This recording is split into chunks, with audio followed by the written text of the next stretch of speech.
je vais vous présenter aujourd'hui comment changer un échappement ou appelé pot d'échappement sur une 307. C'est une procédure assez standard et elle peut donc s'appliquer à d'autres véhicules. Donc d'abord il vous faut acheter un échappement neuf et ensuite il faut mettre la voiture dans de bonnes conditions. Donc si vous n'avez pas de fosse, il va falloir la lever du côté de l'échappement, la lever à l'arrière du côté de l'échappement. Donc n'oubliez pas de passer une vitesse, de tirer le frein à main. Et donc vous levez. Alors moi j'ai mis là une triple sécurité. C'est peut-être un peu trop, mais en tout cas au moins une sécurité. Ensuite je prends un bidon vide de 5 litres parce que ça, comme je vais être assez longtemps sous la voiture, ça va me soulager la nuque. Je mettrai ce bidon sous ma tête.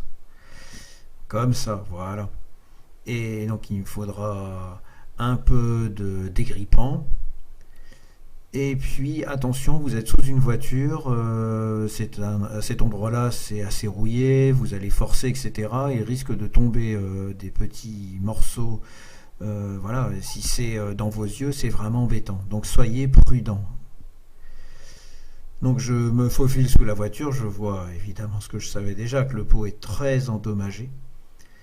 Regardez encore un autre endroit sur une fixation pour arriver à l'élément central, donc la vis et l'écrou. Ici l'écrou de 16, donc enfin qui se dévisse avec une clé de 16.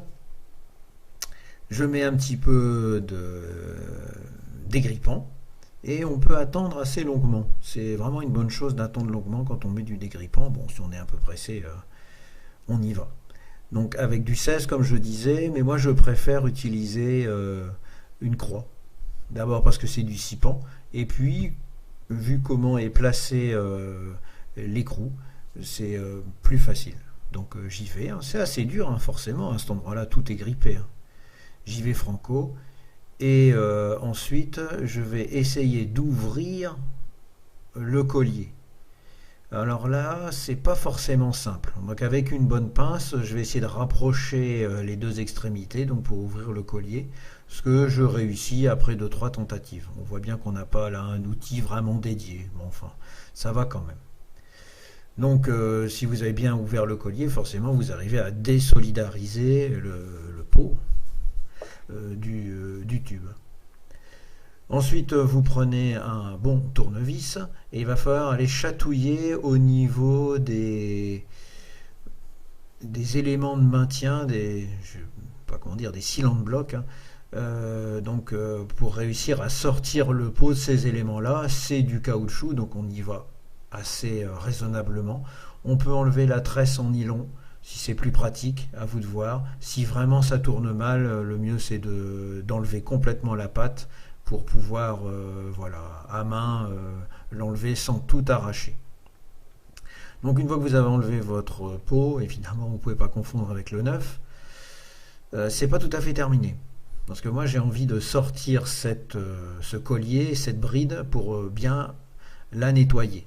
Donc j'utilise 2 tournevis, que là la photo ne le montre pas, mais je mets les bouts l'un contre l'autre, et puis j'écarte pour ouvrir ce collier, qui est très résistant, hein, il ne passe pas tout seul.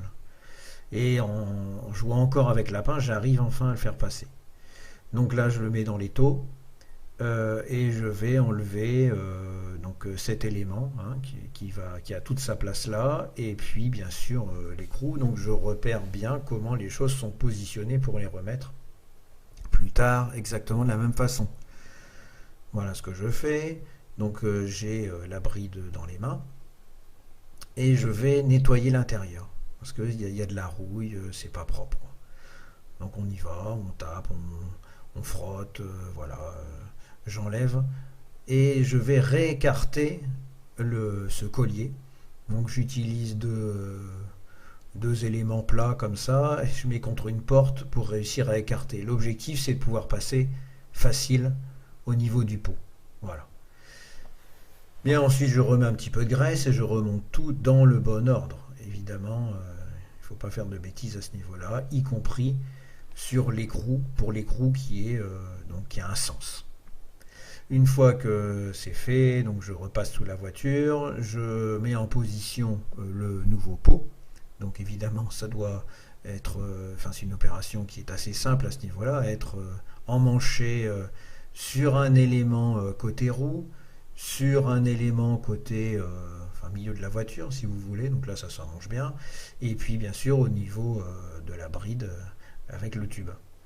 Donc on y va, comme il est bien écarté, c'est assez simple, je présente, voilà, j'ai bien nettoyé aussi l'intérieur de ce tube, hein, forcément. Je présente et je commence à serrer raisonnablement. Donc là on a une sorte de liaison rotule. Donc voilà, on voit qu'on peut jouer de haut et de bas, de droite, de gauche, etc. L'objectif c'est que donc la sortie n'aille pas cramer le bas du pare-choc, que l'ensemble, si vous voulez, bon là comme la voiture est un peu levée, c'est pas forcément évident, mais il faut s'imaginer, hein, il faut que le pot soit euh, horizontal. On pourrait presque mettre un niveau à bulle en dessous, quoi. Donc ici, il faut qu'il y ait un espace, évidemment, pour pas que ça tape, sinon ça va faire un drôle de bruit à la marche arrière. Il faut qu'il y ait aussi un espace avec le pare-chaleur ici. Voilà, donc pensez à ça, quoi. Le pot doit être dans l'axe de la voiture. Ici, je repère bien l'espace et avec le pare-choc, je fais attention de ne pas être en contact.